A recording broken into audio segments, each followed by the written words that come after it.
Feel free, one, to raise questions. Feel free to make recommendations. Feel free to make any suggestion. This is also in preparation of the coming East and Southern Africa training on anti-money laundering and terrorism financing issues that is going to be organized by Defenders Protection Initiative in collaboration with ICNL and members of the Expert Hub. Please, you're welcome, and I wish you fruitful deliberation. Thank you. Our next on the agenda is Sangeta. Sangeta, you're welcome. Sangeta works with the Human Security Collective. She has had very good experience, wide experience, and has good command on the subject matter because Human Security Selective, based in the Netherlands, that is The Hague, is highly involved, is highly soaked into issues of money laundering, and she's an expert of the Global Hub. Sangeta, feel free to again introduce yourself and take the floor. Thank you. Thank you, Yona, for your very kind words. Can I have the slides, please, if possible? I will be talking about FATF and civil society, so engagement in the post-evaluation process and beyond. So I'll start by giving a short background on the Financial Action Task Force, then go on to talk about the mandate of the FATF itself, and then talk about why we as human rights defenders or as non-profit organizations or as civil society should be interested in or bothered about the FATF, and then take the case of Uganda and talk about FATF and Uganda and how the evaluation process has worked in Uganda and what the post-evaluation process looks like, and then end by talking about the engagement process and how we envisage that and how we think that should evolve and how we can help with that engagement process. In terms of the background, oh, I see we still don't have, yeah, that's fine. I'll continue and then when the slides come up, I can refer to them. So the Financial Action Task Force was established in 1989 by the G7, as Yona was alluding to tackle money laundering initially, the war on drugs initially, which George Bush was waging. And after 9/11 in October 2001, its mandate was expanded to include combating the financing of terrorism. It is a task force and not a treaty body, and it's important to understand that the FATF is just one bit of a larger counterterrorism architecture, which includes the United Nations with its policies, its sanctions, its Security Council resolutions, and other regional instruments, for example, African Union instruments or other such regional instruments that may exist. In terms of the FATF's mandate, it is the global standard setter for, thank you. There we go. It is the global standard setter for anti-money laundering and countering the financing of terrorism. The FATF assumes, or the whole system assumes, that if countries effectively implement these standards, the 40 recommendations that the FATF sets out, then financial systems and the broader economy will be protected from the threats of money laundering and terrorism financing, thereby strengthening financial sector integrity and contributing to overall safety and security. So many countries around the world have signed up to implementing these 40 financial action recommendations. The FATF has 37 members and there are 9 regional bodies, of which ESAMLAG is the body for your region, which is Eastern and Southern Africa. It's the Eastern and Southern African Anti-Money Laundering Group, and it's based in Dar es Salaam in Tanzania. Yeah, so there's a secretariat in Paris that facilitates the work, and decision making is largely by consensus, and the FATF also works in close partnership with the United Nations, the International Monetary Fund, and the World Bank on issues of financial integrity. So what does the FATF do? Its mandate is across three broad areas. One, it researches ways in which criminals launder money and terrorist organizations raise and access funds. Two, it sets global standards to make it more difficult for criminals and terrorists to do this. And three, it assesses how effective countries are at implementing the standards and mitigating the risks through rigorous peer evaluations. So why should we in civil society really be bothered about the Financial Action Task Force? That is because one of those standards, one of those 40 recommendations, which is recommendation 8, is entirely dedicated to nonprofits. And I'm going to read a bit of recommendation 8, which states that countries should review the adequacy of laws and regulations that relate to nonprofit organizations, which the country has identified as being vulnerable to terrorist financing abuse. And then countries should apply focused and proportionate measures in line with the risk-based approach to such nonprofit organizations to protect them from terrorist financing abuse. So this actually is a revised recommendation 8. Initially, the recommendation 8 that was in the standards had said that nonprofits were particularly vulnerable to the risk of terrorism financing. And after much lobbying and advocating on behalf of the Global NPO Coalition, we've managed to sort of change the discourse and change the language of, a little bit around, how nonprofits. And as you can see, it says a country needs to review the laws and regulations already in place that relate to nonprofit organizations, and then the country needs to identify those which are vulnerable to terrorist financing, and then they should take focused and proportionate measures in line with the risk-based approach. And I'll explain the risk-based approach in more detail as I go through my presentation. But as you can see, there are plenty of checks and balances here. But even so, the recommendation still singles out nonprofits as being vulnerable to terrorism financing abuse and lays out the need for them to be protected by laws and regulations. And what has the impact of this been? Well, as Yona was also pointing out, governments have intentionally and sometimes unintentionally implemented the standards in ways which have led to sort of the constraining of the operating environment for civil society. So restrictions on freedom of expression and association, so, human rights defenders, as Yona was saying again, are faced with, a lot of these restrictions, including the right to protest or the right to assemble being curtailed. There's restrictions on receiving foreign funding, which, many of you face in your day-to-day activities. There's very onerous registration or licensing or reporting requirements placed on nonprofits. And then, of course, there are financial access issues. So there are cash transfer delays, due diligence requirements, which are extremely sort of difficult to fulfill or take a lot of time. Often you have problems opening bank accounts. Often, nonprofits find that their bank accounts are shut and, without, any explanation, so to speak. And what has the meaning of all of this?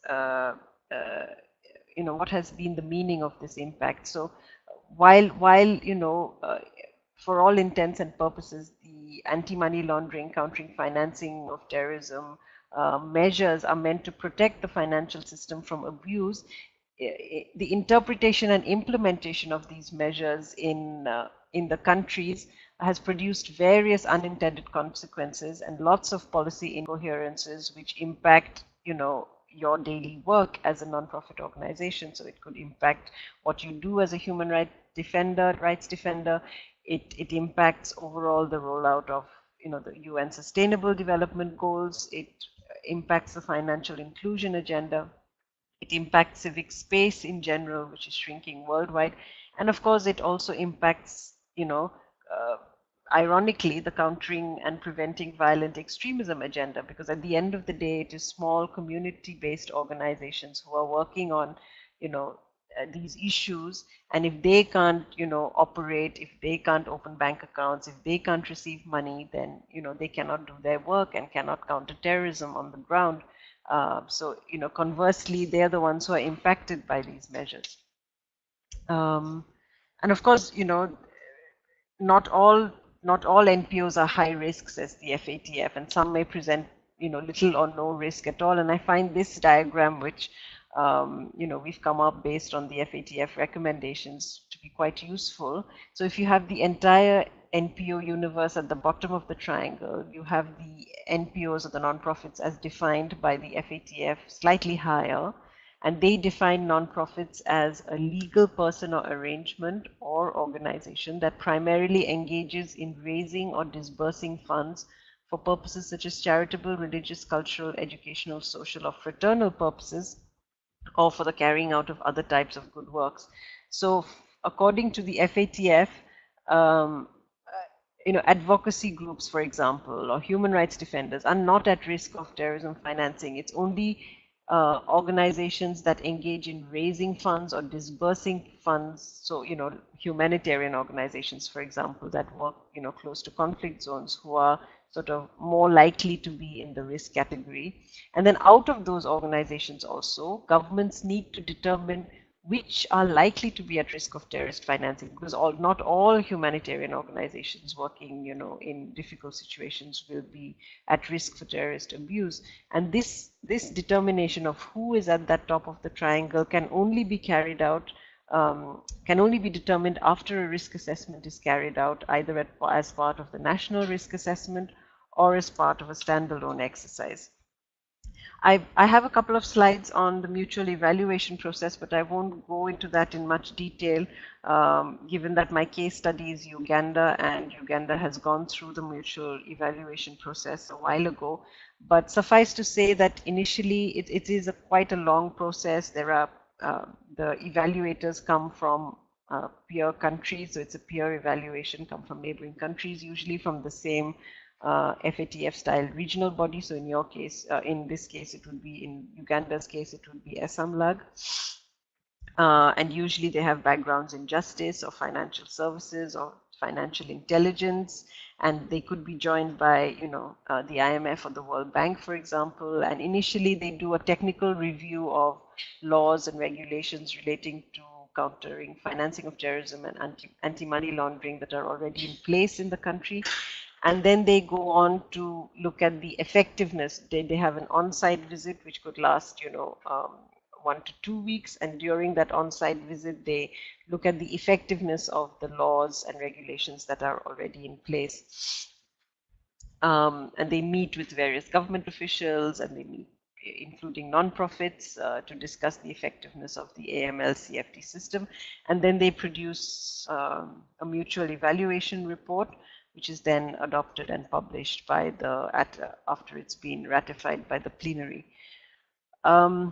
So in terms of, so the earlier sort of methodology was rule-based. So, it looked only at whether the necessary laws, regulations, or measures were in force, and whether the institutional framework was in place. The new methodology, the evaluation methodology that is now in force, actually looks at technical compliance as well as effectiveness. So whether the AML CFT, so the anti-money laundering, countering, financing terrorism systems, are actually working, and the extent to which the country is achieving the defined set of outcomes. So it's gone from a rule-based approach to a risk-based approach, so which is good in a sense, because you can't say that I have these laws in place and get away with it. It's not a tick box exercise. You have to prove that your laws are actually effective and they do what they say they do. And this whole process is sort of the evaluation happens at one end, and then if your scores are more or less okay, you go into a regular follow-up process, and you report 3 years after, and then after 5 years you have another assessment.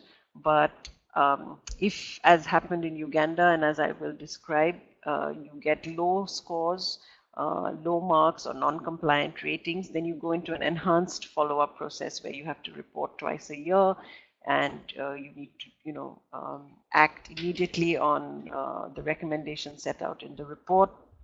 So it's sort of a non-stop process now, basically. And of course, if it's enhanced follow-up, it's more intense. If it's a regular follow-up, you still need to keep on top of your AML CFT rules and regulations, still need to keep on top of whether they're effective, and still need to fix things. So in terms of what the government needs to do, one, they need to conduct a risk assessment of the NPO sector that identifies risk of terrorist abuse. So that triangle which I just showed, they need to determine which non-profits are at that top of the triangle. Number two, the existing laws, regulations, and self-regulatory programs need to be reviewed to see if they address the already identified risks. And three, where gaps are found, mitigation measures need to be developed that are proportionate to the risk and do not restrict the operation of legitimate NPOs. That is important. Any risk mitigation measures that are advocated for have or that are put in place have to be proportionate to the risk identified and cannot impede the work of NPOs. And number four, the result of all of this has to be consistent with obligations under international human rights and humanitarian laws. And throughout this whole process, the government has to conduct outreach to NPOs. As I'll show you in slides following, if you do not conduct outreach to NPOs, you are unlikely to get a good rating on your mutual evaluation report. In terms of what happened in Uganda, I said I would talk about Uganda. Uganda was assessed against the 40 FATF recommendations during an on-site visit that took place in 2015, in June of 2015, and the mutual evaluation report was adopted in 2016. On technical compliance, which is on the left of the slide, the country was rated non-compliant on 21 of the 40 recommendations, including all the ones on terrorist financing, and this included recommendation 8 on non-profits. It was also judged to be non-compliant on applying a risk-based approach, among others. So this is important. Recommendation 1 talks about whether a country has applied a risk-based approach, because you can't have a blanket one-size-fits-all. You have to know what your risks are. So clearly Uganda didn't do a risk assessment, a national risk assessment, didn't do a sectoral risk assessment of the NPO sector. So without conducting a risk assessment, you don't know what the risks are. So then when it comes to effectiveness, then you can't really have an effective system to combat money laundering and terrorism financing. And as you can see on the right-hand side, therefore, Uganda was rated low against all the 11 objectives used to measure effectiveness. In terms of existing counterterrorism and AML legislation, as many of you will know, there's the Anti-Money Laundering Act of 2013, and there's the Anti-Terrorism Act of 2002, which was there, at the point when the evaluation took place. But interestingly, non-profits were not mentioned in either of these two acts. Yeah, and then in terms of terrorism financing, the mutual evaluation said that Uganda faced risks from groups such as LRA and Al-Shabaab, and recommended the mutual evaluation report recommended the introduction of a much more efficient system to manage and regulate the NPO sector, including strengthening the legal framework adequately, resourcing the NGO board, and raising AML CFT awareness in the sector. So there was concerns clearly about the capacity of the NPO board to oversee the sector effectively, also in terms of financial accountability and transparency. And the report also sort of determined that the legal framework in place to deal with issues of terrorism financing when it came to NPOs was inadequate, apart from the fact that there was no terrorism financing risk assessment, sectoral risk assessment carried out. So which is why they sort of weren't aware of what preventive measures need to be taken. And the climate for NPOs in Uganda, I don't think I need to go into that, but clearly a lot of laws and regulations in the recent past have had an impact on civic space, on freedom of association, on freedom of expression, freedom of assembly, which many of you on the ground will know better than I will. Better than I do.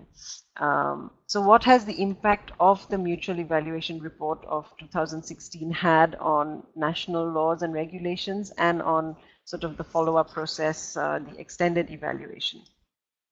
So the Non-Governmental Organizations Act came into force in 2016, which provided the National Bureau for NGOs broad overarching powers.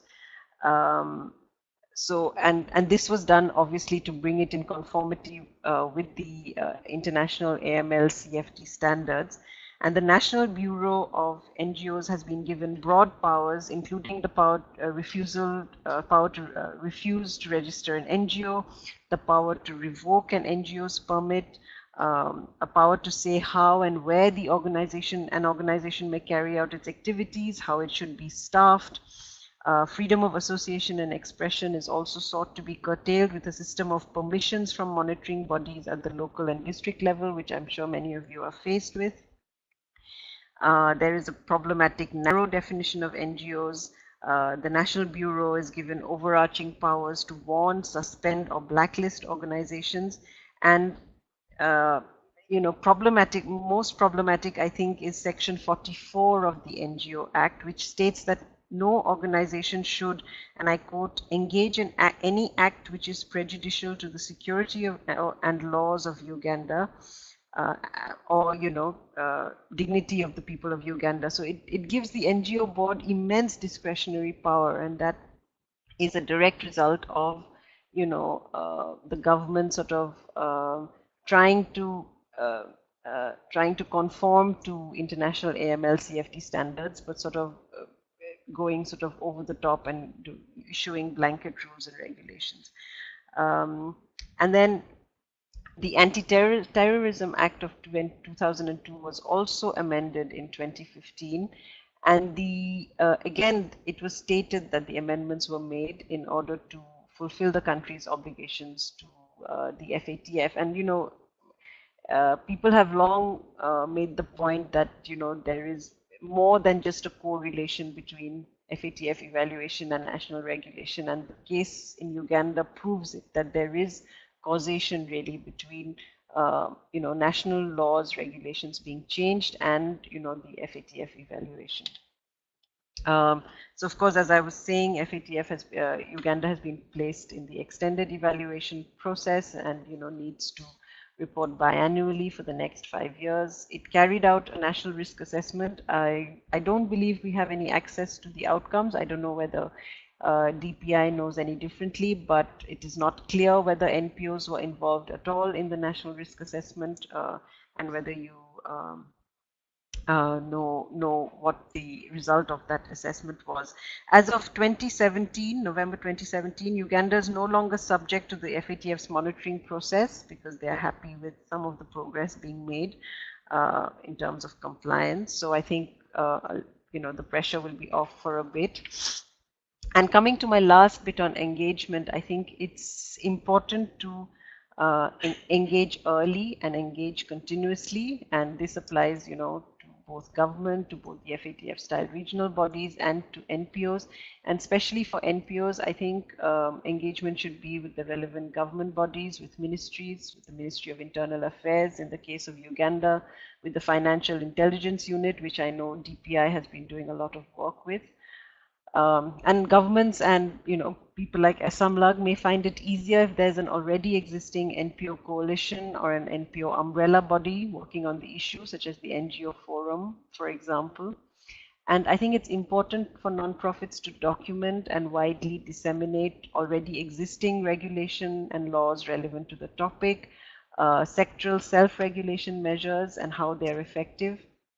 The adverse impact, in your case, of any new or already existing AML CFT regulation, shrinking civic space examples in your country. If you do not have access to the national risk assessment or to the bits of the national risk assessment which relate to NPOs, it might be worthwhile to conduct your own shadow risk assessment, because the sector itself can provide in-depth knowledge and valuable information about structure, organization, size of the sector, as well as help determine level of risk and assist in identifying vulnerabilities.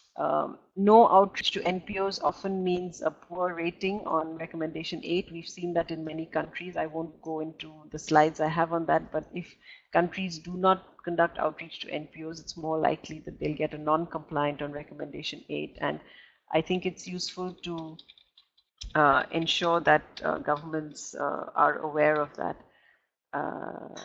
Yeah, the only country here, which was Norway, which got a largely compliant, was because they had conducted, sufficient outreach to non-profits. Everybody else got non-compliant or partially compliant because of lack of outreach.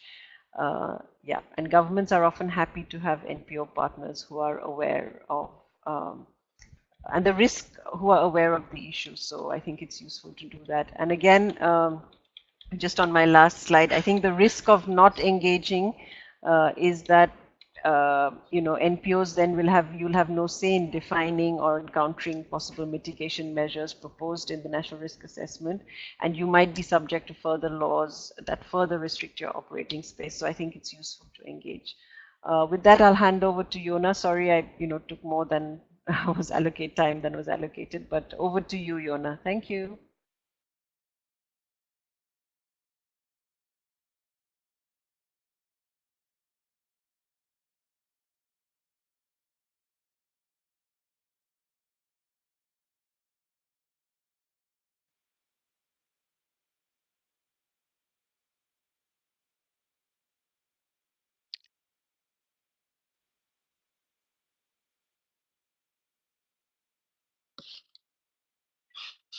Thank you, Sangeta, for this very insightful presentation.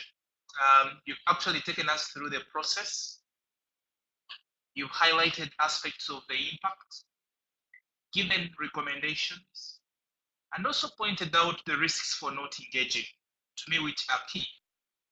Actually, in your presentation, I realized yesterday we had a very good engagement with the Financial Intelligence Authority, basically meeting members of the civil society, where we targeted the program directors and the finance. And to most of them, it was news for the kind of compliance that is required by the Financial Intelligence Authority. It's true, if at all we don't engage, this is going to have a very big impact on the human rights agenda, the development, democracy, and it might pose security risks in the future. The Financial Intelligence Authority highlighted several demands on compliance to the level that civil society members have to do due diligence on their donors. You need to know, where do they get the money, who have they funded, where else are they involved in any act. And this became a bit complex because you are at the receiving end. So if at all you ask several questions to the donor, you might say, okay, if at all you don't need my support, I have other countries that might need that. So we need also engage prior, and like what actually we are doing here with the Financial Intelligence Authority. Banks also have done their part, because several organizations here, finances have been bounced back. And the banks now require a lot of documents, including the proposals, the agreements, the work plan, the budgets. Beyond that is required. Yet there are already existing institutions like the NGO Bureau that always furnish reports. So the level of reporting and dissemination of information is also high, and you have to submit this before your account is credited. As you might recall, just like Sageta has pointed out, several organizations in Uganda again suffered freezing of bank accounts, raiding of office, and closure of the institution, just because again of these laws, because the authorities were hiding that there was behind these laws, that they were suspicious of the transaction of the NGOs. I think several organizations also in Kenya suffered the same. Ethiopia, that has been actually very common. Eritrea, that is not an aspect that perhaps can even second doubt or second guess. So these policies have really a clear implication on our work. So without wasting time, once again, I thank you, Saneta. Members, please write down your questions. We are going to have a Q&A immediately after Irene's presentation. Allow me to take this opportunity to invite our colleague Irene, who works with the International Center for non-profit. Irene, you're welcome. Thank you.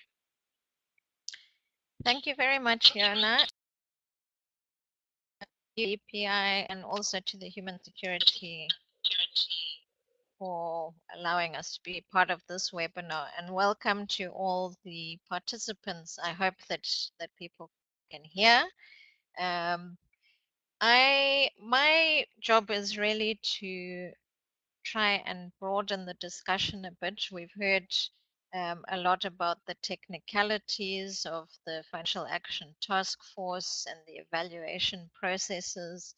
And Yona has spoken a bit as well about what the implications have been for Uganda and some other countries as a result of being found non-compliant and governments putting in place certain legislative restrictions and that to try and deal with their scores and bring them up. But it's important to look more broadly at anti-money laundering and countering of the financing of terrorism because this is a global trend.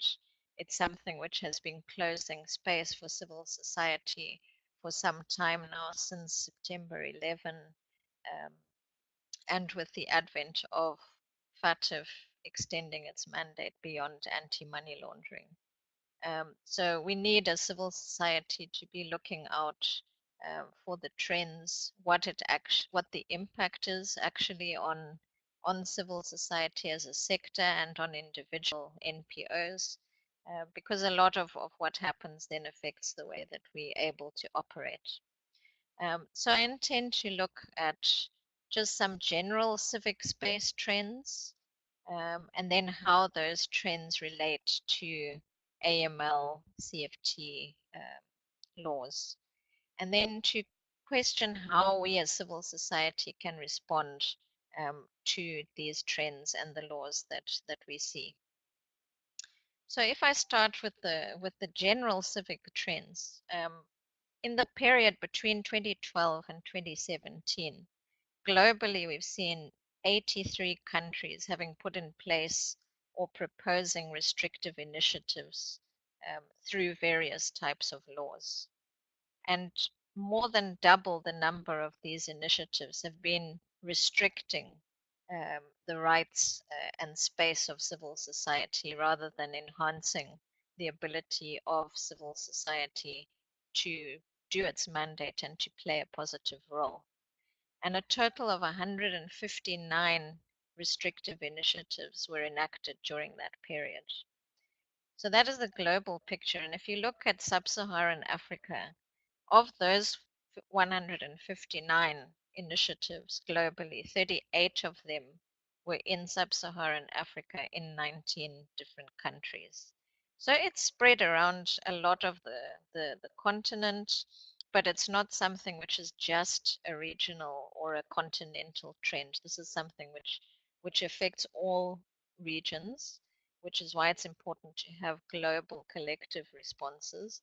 But it's also something that affects the continent itself. So we need to see how we can collaborate and work more together continentally and sub-regionally to deal with some of these restrictive initiatives. And there's a breakdown there of the different types of initiatives. So 47% of those initiatives were restricting how CSOs can form, how they register, and how they operate. 28% were dealing or targeting funding, fundraising, and access to resources, particularly from international sources. And then the rest were directed at trying to restrict peaceful assembly.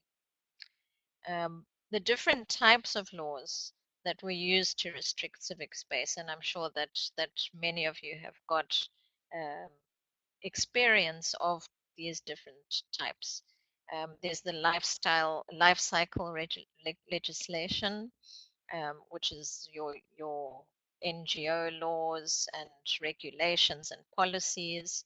You have legislation which restricts financing and funding. You have public order, security laws, which impact on freedom of assembly and association. We've seen a trend recently of a lot of cybersecurity and telecoms legislation in efforts to try and deal with association and expression online rather than offline, since we're moving with the times and there's a lot of social media countries. There's also tax laws that are used, and I think and a recent example is the social media tax in Uganda. That was an amendment through the tax law rather than what we would usually see as a provision in an NGO law or a traditional freedom of expression or media law. And then, of course, you have your anti-money laundering laws and your anti-terrorism legislation.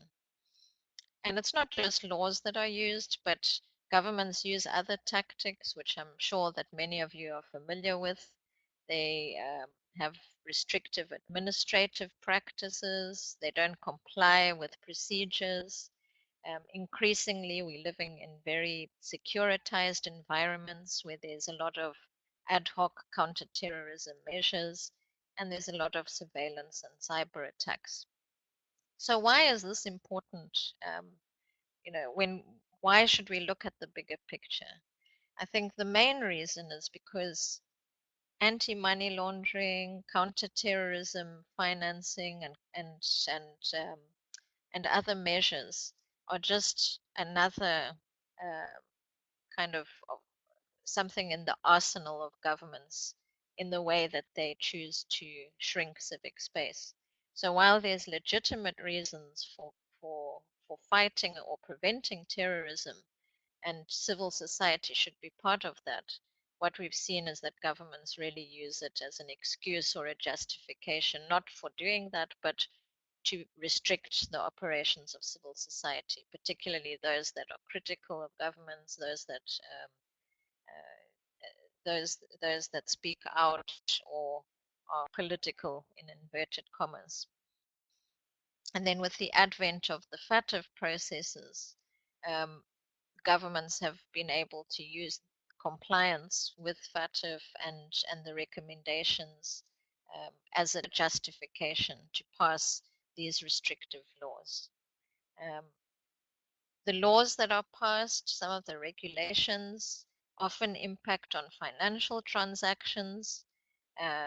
This is supposed to prevent financing terrorism, but what we see in reality is that it actually hinders the work of NGOs, whether they're local organizations, international organizations, charities, foundations. And in a context where we're seeing huge refugee crises, humanitarian disasters, a lot of wars and conflicts where the non-profit sector is really needed and international humanitarian agencies are needed. These kinds of restrictions then become a very big challenge to responding to these crises in a very effective way. So it has a knock-on effect for the protracted conflicts and dealing with these kinds of emergencies. So for us as civil society practitioners, we need to be aware of the justifications that government is using. We need to look at we need to be aware of the tactics that governments are using to target civil society, and to be aware that anti-money laundering and CTF are part of that as well. And also because we need to understand these issues so that we can effectively engage with government and other stakeholders to try and find solutions for terrorism and terrorist financing. I think both Sangita and Yona were talking about engagement with governments and with other bodies, and if we're not aware of these discussions and debates, then we're not able to effectively contribute. This has really been seen, it's been acknowledged by the UN system Both the UN Special Rapporteur on counterterrorism has picked this up. I've just put a quote there on the slide, which you can read at your leisure. And she identifies clearly that, threat of terrorism should not be an excuse to crack down on legitimate dissent, on protest, on freedom of assembly and association. The previous Special Rapporteur on freedom of peaceful assembly and association also picked this up. He said that counterterrorism measures contribute to the current trends of shrinking space of civil society sector, and he acknowledges that civil society has to provide contributions to find solutions, and they have a crucial role in the threat, in fighting against the threat of terrorism. So just a few general trends which I wanted to pick out for colleagues to be aware of. There's an interesting database. I've provided a link in the presentation of governments that have adopted counterterrorism legislation since September 11. There's over 140 governments who have done that. And these are not just anti-terrorism laws. Some of them are, have terrorism or anti-terrorism provisions in NGO laws. Some of them are in decrees. Some of them are in emergency orders.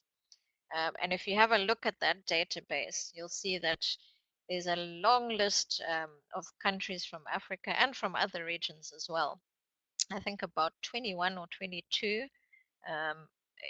There's information about the laws that are in place and how they are targeted towards counterterrorism.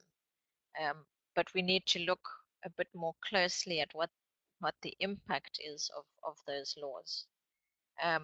Especially because a lot of the laws are very broad and vague.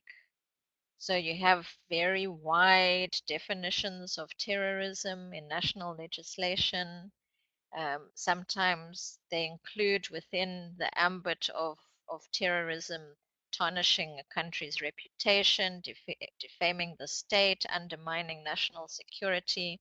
I think a lot of people will be aware and will have examples in their own countries of how journalists have been charged for terrorism, how CSOs have been subject to prosecution for enabling or funding terrorism through these different finance laws. Others who criticize the state are seen as supporting terrorist groups. So really, governments have really benefited from these very vague definitions of terrorism to be able to collect a whole range of actions that are acceptable in a democratic society, and to say that these are terrorist acts.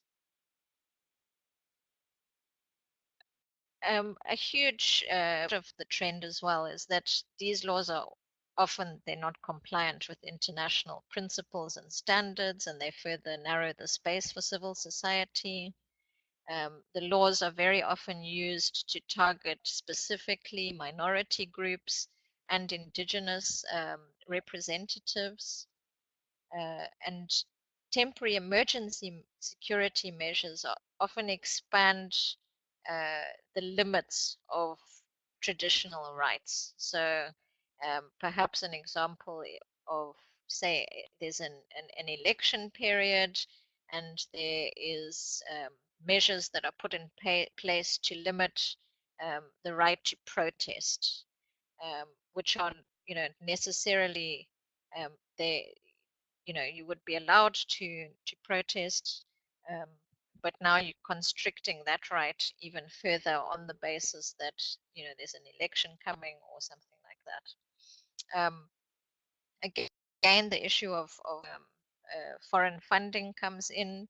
We see in a lot of these different types of legislation that there's an attempt to curb remittances, to impose conditions on foreign funding, and a range of different types of laws have been used in Africa. We see a lot of public order legislation, states of emergency in some cases are put in place. I think Zambia is an example of that, in order to enforce some of these undue limitations on assembly, association, and expression. So this is really a summary to try and link back to the FATF process. I thought I would outline some of the examples of over-regulation that CSOs can face, because when governments misinterpret FATF recommendation 8.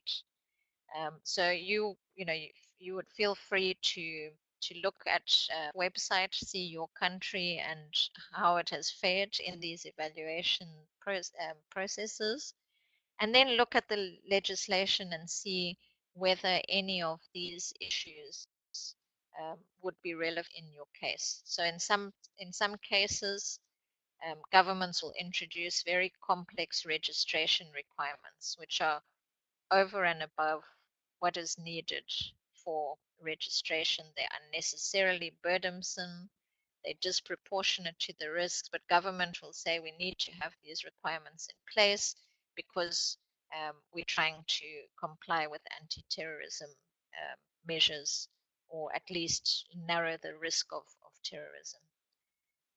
Also, they can sometimes put in place provisions that interfere with the freedom of founders and members to regulate the internal governance of the organizations. So they often want to have a lot of invasive access to information about how the organizations work internally, how they're raising funds, and even going as far as to restrict the kinds of fundraising and the types of resources that can be used by a particular NGO. They also put in place burdensome reporting requirements for NPOs and high penalties for non-compliance.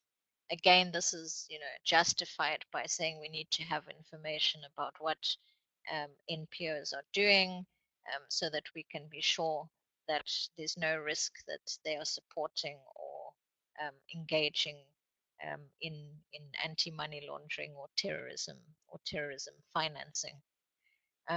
There's specific limitations in some cases that they put on foreign funding, and especially funding which comes in from other countries. In some laws, you will see that they require prior registration or government approval in order for an organization to receive foreign funding. So again, very invasive procedures. And then finally, they limit the right to freedom of expression and legitimate activities that NPOs can engage in. And this is particularly targeted at those organizations that are more critical of government policy. And the tactics they use, they could freeze assets, they can seize property. And I think we've seen some examples of that in Uganda and also in Kenya. Organizations that have been seen to be critical of election outcomes in Kenya, or the age limit debate in Uganda, have been targeted. Their assets have been or their accounts have been frozen. Property has been confiscated, often without court orders, and all of this because, or justified on the basis that of anti-money laundering or terrorism financing, rather than the true reason why these things are done. So I'll end really by looking forward and saying it presents a bleak picture, for civil society, or it seems to present a bleak picture. We don't have to worry only about translating to online speech or normal traditional regulation of NGOs, but now governments are becoming a lot more inventive in how they justify clamping down on civil society. And anti-money laundering, and particularly the terrorism aspect, is something which is not likely to go away anytime soon. So we need to respond to it, otherwise our space will be even further restricted. Um, and these are some ways which possibly could be used. We need to be much more savvy in how we use data to prove the negative impact that counterterrorism legislation has on our work. So we are good at our advocacy. We provide a lot of anecdotal information about how organizations are affected by these laws. But I think we need to step up a gear, have very good monitoring mechanisms, frameworks, databases where we can collect information at a national level, at a regional, continental level, and then use that information to engage to make sure that we reform positively some of these laws, or at least fight them where there's a danger that they're going to be introduced. There's also a need for a lot of capacity building and awareness raising amongst NPOs, particularly in this area of FATF, AML, and CTF. I think there's a lot of potential, but there are a lot of organizations that don't even know about some of these processes, even though the NGO policy, the the actions that governments take are linked to some of these processes. So we also need to dialogue more, both with our governments, with the FIUs, the banks, FATF itself, and the regional FATF-style bodies, which Sangeeta had spoken about before. We also need to engage more within our own civil society networks, bringing in media, bringing in academics, researchers, to really try and shift the way in which or the debate and the issues and how they're seen. We also have to improve our self-regulation as NPOs in order to mitigate risk, so that that can't be used as a justification. And we need to make sure at a kind of a broader macro level that we have strong judiciaries, good legislative oversight, and citizen involvement in order for these for us to be more involved in these processes. I've put some resources there, but I thought I would try and look forward in a more positive way. I think there's a lot that we can do. There's organizations working at national and at regional level on some of these issues, including FATF. Jonas spoke a bit about the expert hub and the global NPO coalition, and it would be wonderful to, we're hoping that we can take some of this forward, have some training and awareness raising within the region and in all the different parts of the continent. And I'm hoping that at least this has been a contribution to get people thinking about these issues and wanting to interact and engage more. So I think I'll end it there and hand back to Yona. I'll be happy to take any questions. Thanks.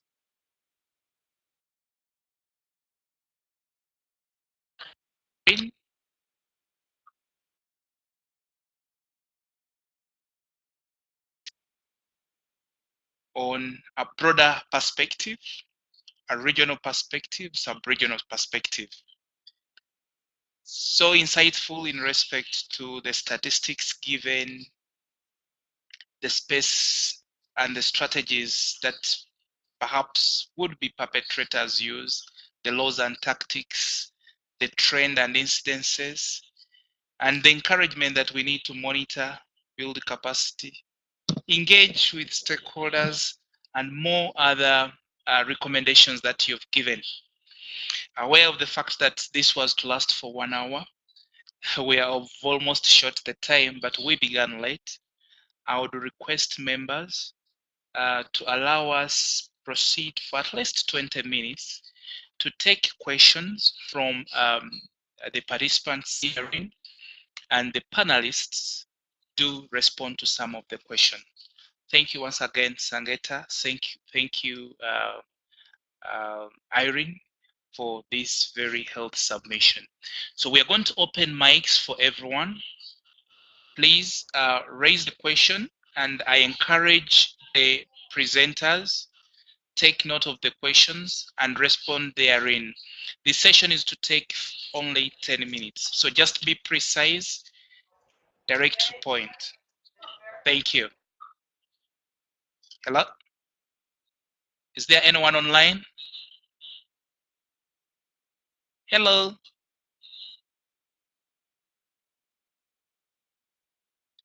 Go right ahead with your question or comment.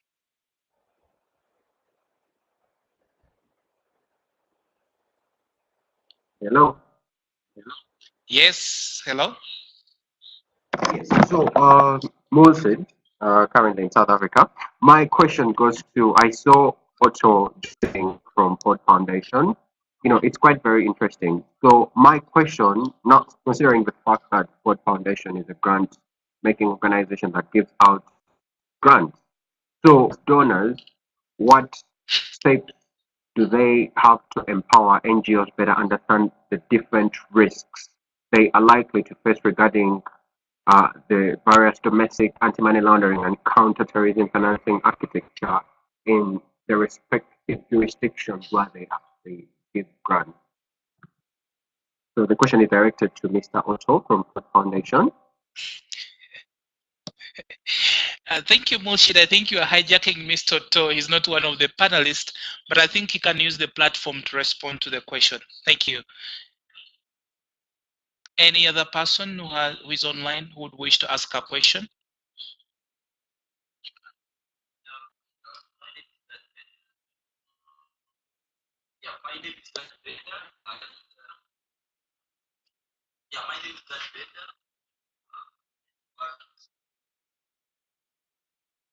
Hello? Please go right ahead with your question or comment. My name is Gad Beda. I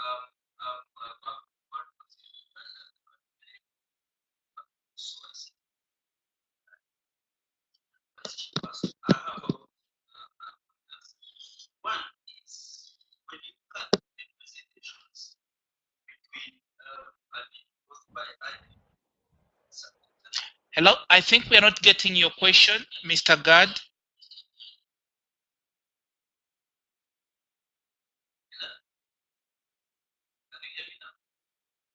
You seem to be having a network problem.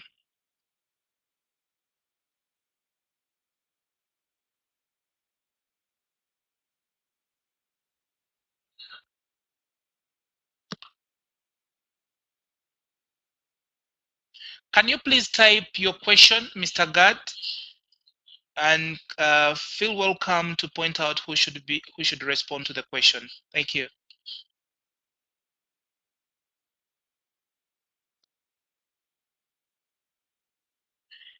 Yes, is there anyone online with a question? Hello, everyone. Hi, Yona. Can I just respond to the first question in the meantime? This is Sangeeta here. Please, Sangeeta, respond to the question. Yeah, no, I think it was a question about donors and, you know, specifically for Ford Foundation. But I think in terms of what donors can do about AML, CFT, I think it's, you know, that they can conduct due diligence on their partners and ensure that the monies that are being transferred or the partners that they work with are compliant, when it comes to anti-money laundering and countering the financing of terrorism rules and regulations in the jurisdictions in which they operate. But also, I think, parallelly, I think they can help raise awareness of the issues. They can help build capacity. So yeah, there are a couple of things which, as a donor, one can do, and I think raising awareness is a big thing, because often small non-profits organizations are unaware of why suddenly their money flows have stopped, or why suddenly they are spending X amount of time doing due diligence, when it was X minus 5 a few months ago. So yeah, raising awareness as to the drivers of all of this is important, I think, as donors. So yeah, thank you. Thank you. There is yet another question, Sangeta or Irene, a question pending.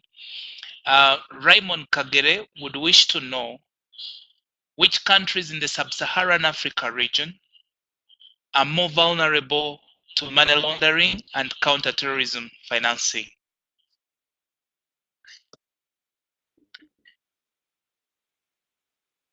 Yona, can you hear me?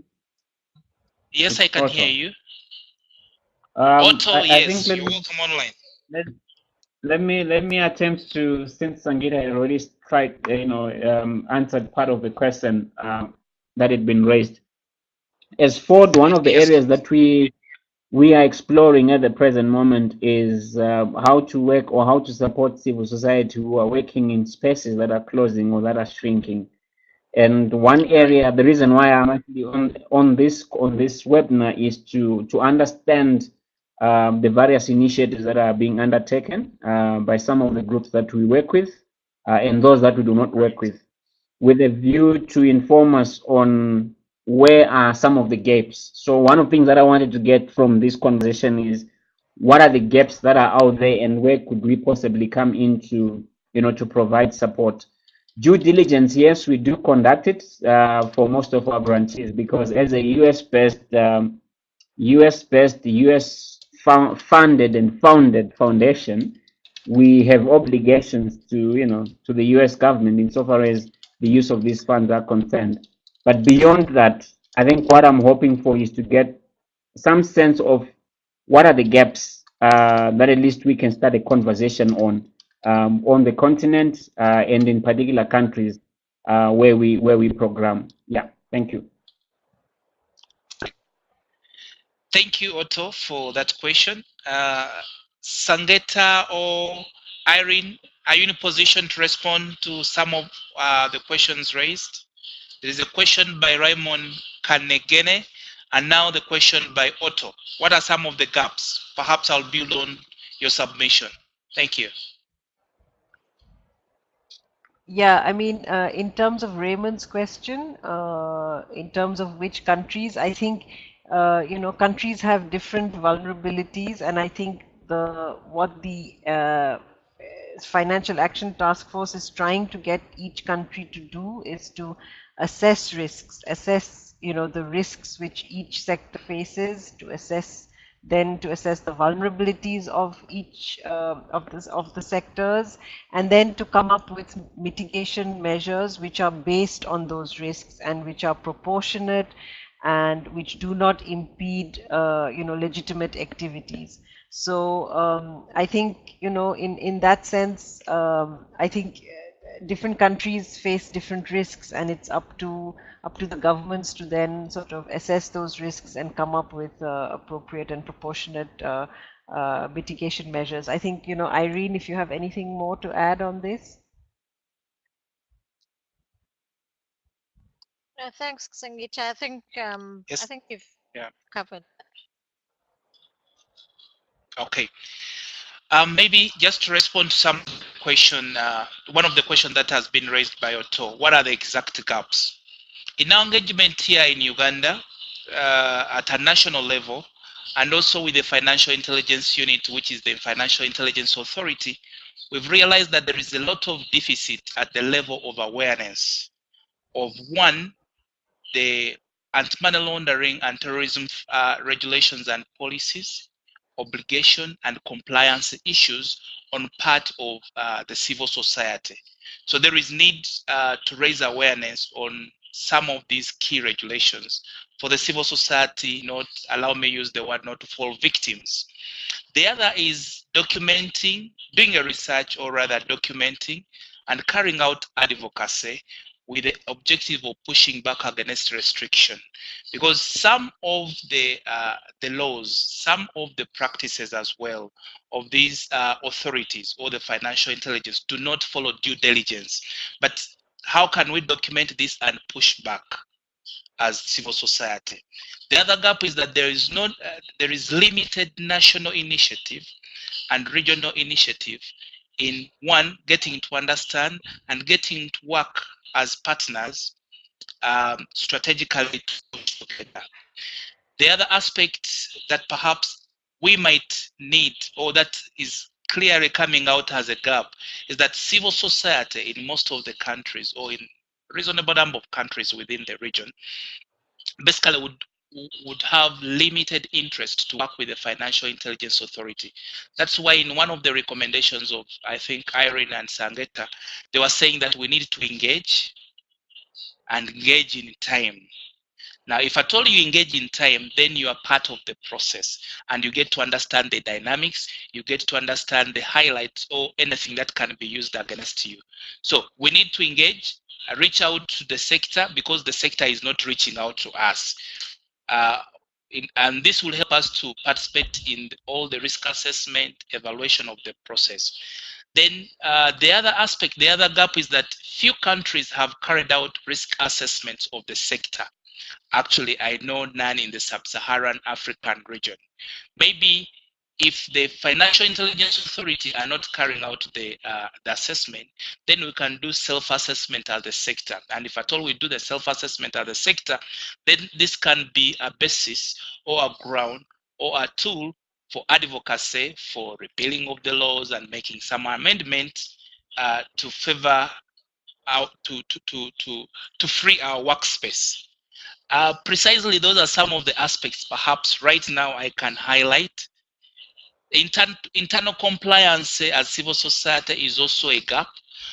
Most of the NPOs had been complying on governance issues, paying of taxes, NSSF, having boards in place, but little has been in the area of on financial issues. Where is the money from? What is it being used for? So this is quite a new area.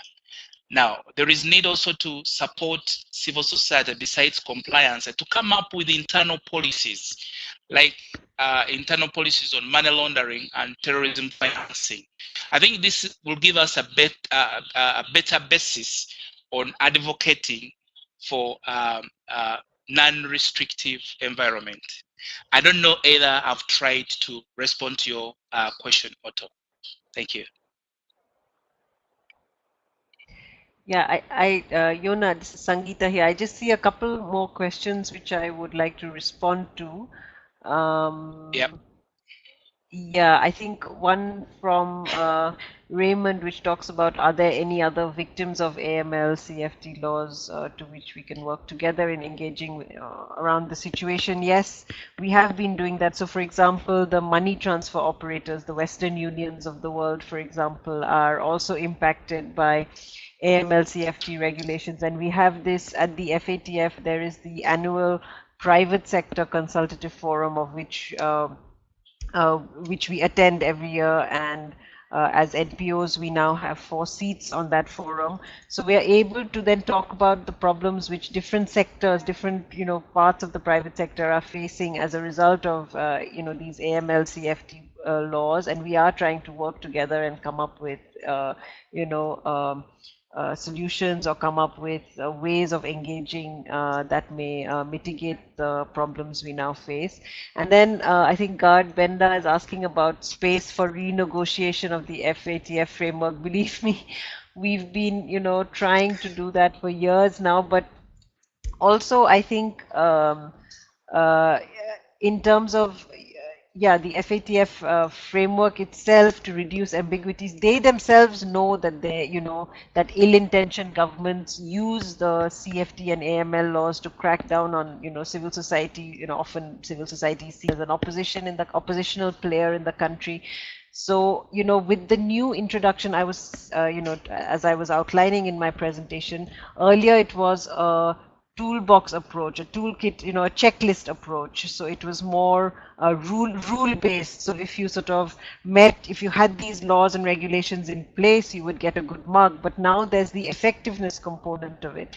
So governments have to prove that the laws and regulations that they have are effective in mitigating, the AML or CFT risk, and is not, causing unintended consequences like impeding legitimate non-profit activity.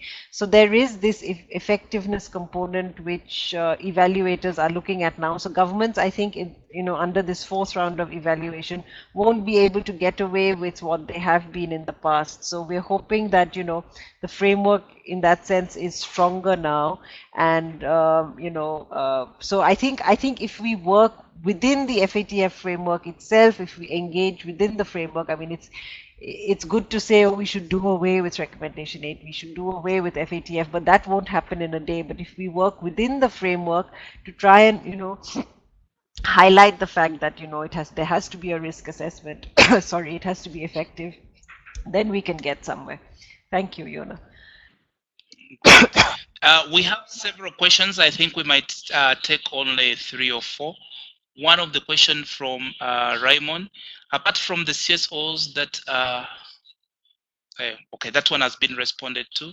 Gad Bender is asking, how can we link the need for countries to sign up and ratify the Armed Trade Treaty with the FATF? These are two international. Maybe Irene might help us to respond to that question, if you're comfortable, Irene, responding to it. There is also another question from Raymond. Raymond Kanegene. I hope I've answered it well. What is the question? Just how can we influence issues such as responding to recommendation 21 to ensure that there are safeguards of misuse of the mandate of the banks? Is there anyone who can volunteer to respond to that? I've just found again a question by Raymond. I would wish to know which countries in Sub-Saharan Africa are more vulnerable to the anti-money laundering laws and counter-terrorism. Sangeta or Irene, could you please respond to this? Thank you. Let's take those ones at the moment. We are left with very few minutes, members. We might have to break within the next 5 minutes. Thank you.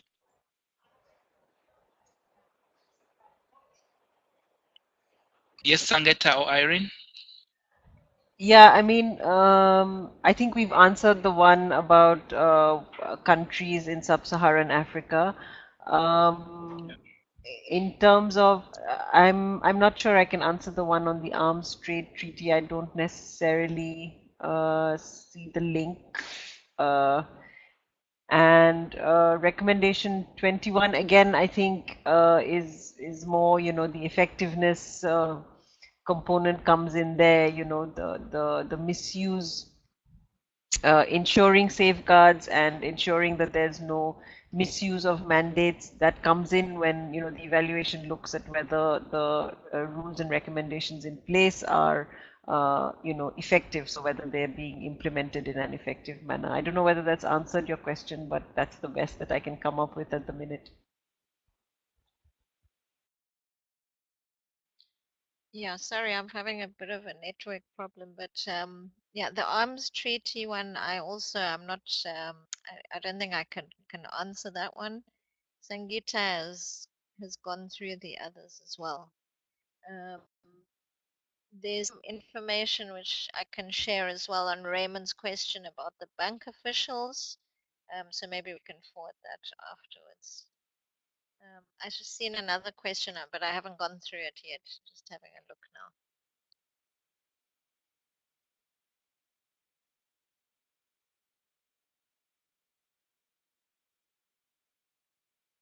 I think this the definitional question.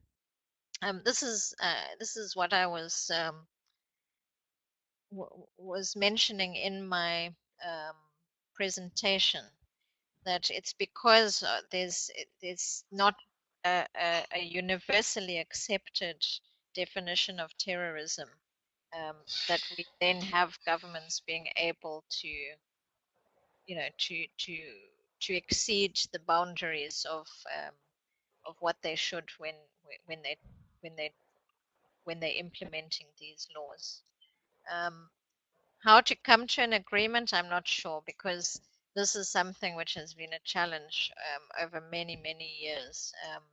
I think, again, it can only come from engaging and having all stakeholders come together and look at how to try and resolve the definitional issues. I think that's what I can say on that one. Well, thank you, Irene. Thank you, Sangeta, for responding to this. Maybe one thing I can also add on this is that different countries have captured different definition of terrorism, and these are general and with a lot of ambiguities, and that's what puts almost everyone at risk in respect to the ambiguities related to the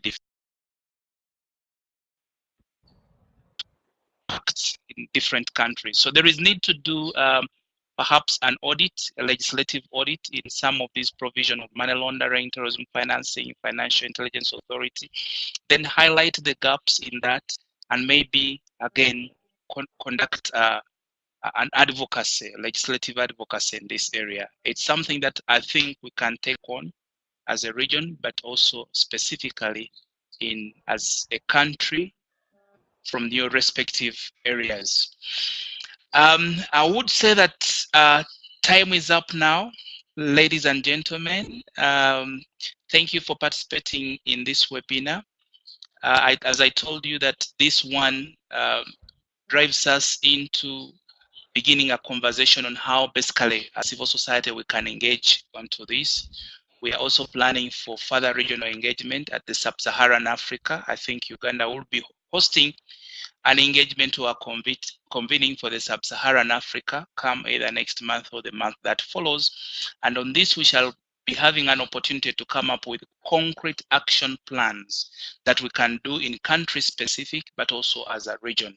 And I think it will also give us an opportunity to be able to advance to some of the comrades like Ford Foundation and other development partners on areas that they can support, given that the space is shrinking the more.